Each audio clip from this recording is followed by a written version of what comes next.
What makes this moment different is not the tone of the dispute, but the choice of terrain. Diplomatic friction has been simmering for some time, managed through statements, delays, and quiet signaling. That was familiar. What changed here is the pivot from words to pressure, from posture to consequence. The aerospace sector is not a random target. It sits at the intersection of national security, advanced manufacturing, and long-term industrial sovereignty. When tension moves into that space, it signals escalation. This isn't about persuasion anymore, it's about leverage. For years, disagreements between Washington and Ottawa were contained within predictable lanes. Trade panels, regulatory quarrels, managed retaliation. Those mechanisms assumed the dispute itself was the problem to be solved. This move assumes something else entirely. It assumes pressure is the solution. Applying economic force directly to a strategic industry reframes the conflict from negotiation to compliance. That's a fundamental shift, hidden in plain sight. The aerospace industry carries a unique kind of weight. It's capital-intensive, deeply integrated into defense supply chains, and politically sensitive on both sides of the border. Disrupting it doesn't just create economic pain, it creates strategic uncertainty. Jobs are only part of the story. The real issue is dependency. Certification pathways, component sourcing, and long-term contracts are difficult to unwind quickly. Pressure here is not designed for quick wins. It's designed to alter behavior over time. This wasn't about punishing a policy choice. This was about demonstrating vulnerability. When economic pressure targets an industry that underwrites security credibility, the message is unmistakable. Alignment is no longer assumed. It must be enforced. That message travels far beyond the immediate dispute. Markets hear it, allies hear it, and most importantly, planners on both sides internalize it. The escalation lies in the signal, not the scale. No factories have closed yet. No agreements have been formally suspended, but the risk has been priced in. Once a strategic sector becomes a pressure point, every future decision is filtered through the possibility of repetition.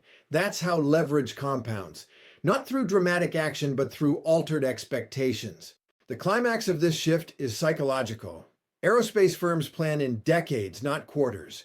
When political tension begins to threaten long-term viability, caution replaces confidence. Investment slows, hedging begins, quiet diversification accelerates. None of this requires an official rupture. The damage is done through anticipation alone. The resolution is unsettling because it locks both sides into a narrower corridor. Diplomatic language may soften, but the precedent remains. Strategic industries are now in play. That raises the cost of miscalculation dramatically. Once economic pressure replaces diplomatic containment, backing down becomes harder than escalating. And that is the danger ahead. Not a sudden collapse, but a steady drift toward conflict managed through leverage instead of trust. The aerospace sector is never just another line item in a trade ledger, and treating it that way misses the signal embedded in this confrontation. Aerospace represents the outer edge of national capability. It concentrates advanced engineering, secure supply chains, and defense credibility into a single industrial ecosystem. When pressure is applied here, it is not about correcting imbalances or disciplining a partner. It is about leverage over capacity that underwrites state power itself. That distinction is critical, and it's hidden in plain sight. Between the United States and Canada, aerospace has long functioned as shared strategic infrastructure. Production is cross-border by design. Components move back and forth not for efficiency alone, but because integration itself was the stabilizer. That architecture assumed political alignment would remain durable enough to justify dependence. What we're seeing now challenges that assumption. Once aerospace becomes a pressure point, integration stops looking like strength and starts looking like exposure. This wasn't about tariffs or compliance. This was about reminding both sides where choke points exist. Aerospace carries symbolic weight because it compresses time horizons. Unlike consumer goods, you can't reroute aircraft programs quickly. Certification cycles take years. Defense platforms take decades. When pressure enters this space, it signals willingness to impose long-term cost for short-term advantage. That's not how routine trade disputes are fought. Trade disputes assume reversibility. Aerospace pressure assumes endurance. That alone tells you this wasn't about resolving a disagreement, it was about shaping behavior. The progression here reflects a deeper recalibration of power. Economic leverage works best when it targets sectors that cannot easily adapt. Aerospace is capital intensive, politically protected, and strategically irreplaceable. Disrupting it forces choices that spill into national security planning. Governments cannot treat it as collateral damage, they must respond. That's why using aerospace as leverage is escalation by design. It narrows options on both sides. The climax of this dynamic is perception. Once aerospace is framed as vulnerable, every future policy decision is interpreted through that lens. Investment decisions pause, long-term contracts are reevaluated, quiet contingency planning begins. None of this requires further action. The signal alone reshapes behavior. That's the power of targeting capability instead of commerce. From my perspective, this is where strategic miscalculation becomes likely. One side may believe it is applying disciplined pressure, the other experiences it as a threat to autonomy. That asymmetry matters. When national capability feels threatened, responses harden quickly, compromise becomes politically costly, de-escalation looks like weakness. The resolution is uneasy because the symbol cannot be unsent. Aerospace has now been marked as leverage, not partnership. Even if tensions cool, the precedent remains. Strategic industries have entered the dispute, and once that line is crossed, every future disagreement carries higher stakes. That's why this matters, not because an industry is under pressure today, but because capability itself has become a bargaining chip. And that path rarely ends cleanly. The escalation didn't arrive through speeches or sweeping denunciations, it arrived through selection. That's the tell. Political friction didn't spill outward in all directions. It narrowed, it focused, and that focus reveals intent. When states choose targeted economic pressure over rhetorical confrontation, they are signaling that the dispute has moved from signaling displeasure to shaping outcomes. This wasn't about venting frustration. It was about applying force where it counts. The context matters. Diplomatic tension usually follows a predictable arc. Statements harden, language sharpens, red lines are drawn publicly. That sequence allows room for de-escalation because rhetoric is flexible. What we're seeing here breaks that pattern. Instead of escalating words, pressure shifted directly into policy-adjacent actions aimed at a specific sector. That's not accidental. It reflects a belief that persuasion has limited value and that leverage must be demonstrated, not described. This wasn't about punishing a government symbolically. It was about testing how exposed the system is.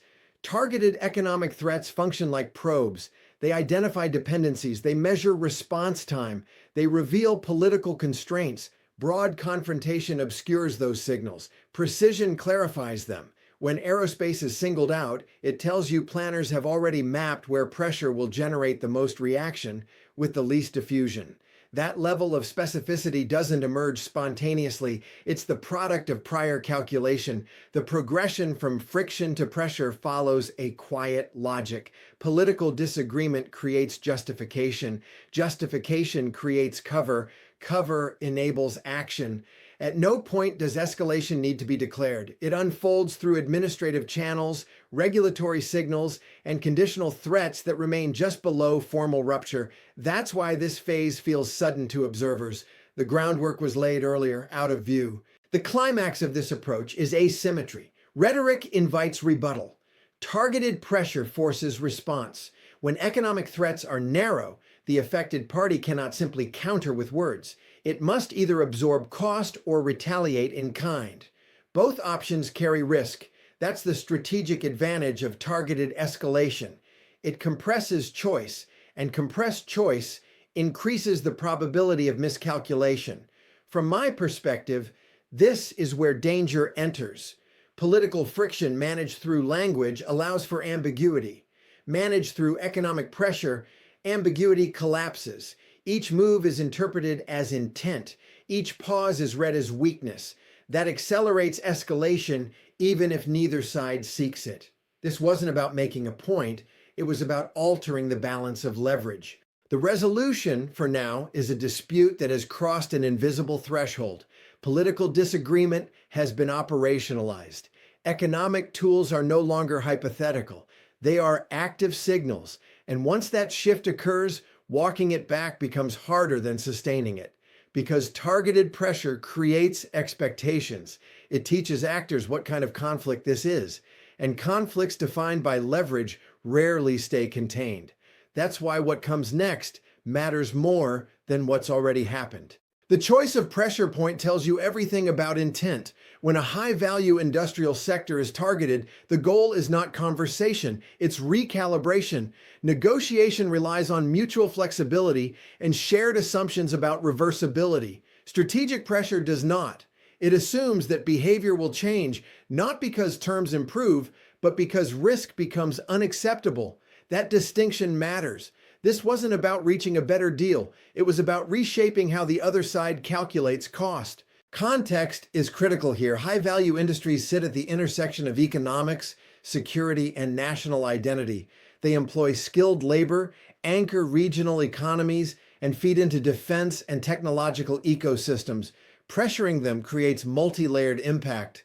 Markets react, workers worry, political leaders face concentrated domestic pressure. That concentration is the point. Broad tariffs diffuse pain and dilute accountability. Targeted pressure localizes it. It forces decision makers to respond quickly because the fallout is visible and politically salient. This wasn't about punishing an industry for its own sake. It was about signaling that exposure exists precisely where confidence was highest. Strategic industries are often assumed to be insulated because of their importance. When that assumption is challenged, the psychological impact is disproportionate. It tells policymakers that no sector is off limits. That message travels faster than any formal communiqué. It recalibrates risk models across government and industry simultaneously. The progression follows a familiar but dangerous logic. First, identify a sector whose disruption would cascade beyond balance sheets. Second, apply pressure in a way that remains technically reversible but politically costly. Third, wait. The expectation isn't immediate capitulation, it's internal debate, fracture, reassessment. Once that begins, leverage compounds without further action. The target starts adjusting behavior preemptively, hoping to avoid escalation. That's how pressure works when it's designed to shape incentives rather than extract concessions. The climax of this approach is asymmetry of time. Strategic pressure doesn't need resolution. It benefits from duration. The longer uncertainty persists, the more planning assumptions erode. Investment slows. Hedging accelerates. Political patience thins. Negotiation seeks closure. Recalibration thrives on limbo. That's why this move is more destabilizing than a loud confrontation. It doesn't demand an answer. It forces adaptation. From my perspective, this is where strategic miscalculation becomes likely. The side applying pressure may believe it is creating clarity. The side receiving it experiences erosion of autonomy. That gap in perception is dangerous because recalibration feels defensive to one side and coercive to the other. And once an industry becomes the battlefield, escalation is no longer abstract. It's embedded in livelihoods, supply chains, and national capability. The resolution is uneasy. Pressuring a high-value sector doesn't close doors. It narrows corridors. It teaches actors that negotiation may not be the primary pathway forward. And once that lesson is absorbed, future disputes skip the diplomatic phase and move faster toward economic leverage. That's the risk now, not this single move, but the precedent it sets. When recalibration replaces negotiation, escalation becomes the default language of power. What this move ultimately signals is not a temporary dispute, but a directional change in how the relationship is being managed. When economic pressure is applied in this way, it tells you that future conflicts are less likely to be absorbed through quiet coordination and more likely to surface through visible leverage. That's a shift in trajectory. It suggests a relationship moving from assumption-based stability toward conditional engagement, where cooperation exists, but only within tighter bounds. Context matters here. For decades, bilateral friction was treated as manageable noise inside a fundamentally aligned system. Disagreements happened, but they were contained. The expectation was continuity. This move breaks that expectation, not because it ends cooperation, but because it redefines how quickly pressure can be applied and where it will land.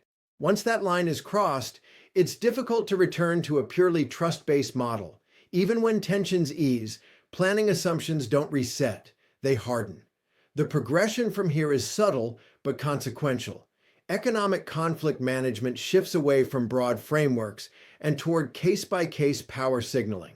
Instead of asking how to resolve disputes collectively, actors begin asking how exposed they are individually. That mindset changes behavior long before the next confrontation arrives. Industries adjust, governments hedge, political language becomes more cautious, more defensive. The system grows less elastic. The climax of this trajectory is normalization. When targeted economic pressure becomes an acceptable tool between close partners, it lowers the threshold for its reuse. What was once extraordinary becomes procedural. That's dangerous because it blurs the line between competition and coercion. Each side may insist it's acting prudently. In reality, they are rehearsing escalation in slow motion. Economic tools stop being instruments of last resort and start functioning as first responses. From my perspective, this is where strategic miscalculation becomes most likely. One side believes it is managing risk efficiently. The other experiences the same action as erosion of reliability. That asymmetry doesn't announce itself, it accumulates. And when the next shock hits, financial, political, or security related, the relationship absorbs it with less trust and fewer buffers. That's when reactions become sharper than intended. The resolution, for now, is a bilateral relationship that still operates, but under altered rules. Economic conflict management becomes more transactional, more exposed, and less forgiving. Stability is preserved on the surface, but flexibility declines underneath. That combination is brittle. It holds until it doesn't. What comes next isn't inevitable rupture. It's something more insidious, a gradual shift toward managing allies the way competitors are managed, through leverage, through signaling, through pressure points. Once that logic takes hold, reversing it requires deliberate restraint, not just rhetoric. And restraint is harder to sustain than escalation. That's the danger at the end of this path. Not collapse, but a steady drift into a system where economic conflict is no longer an exception. It's the default language of power.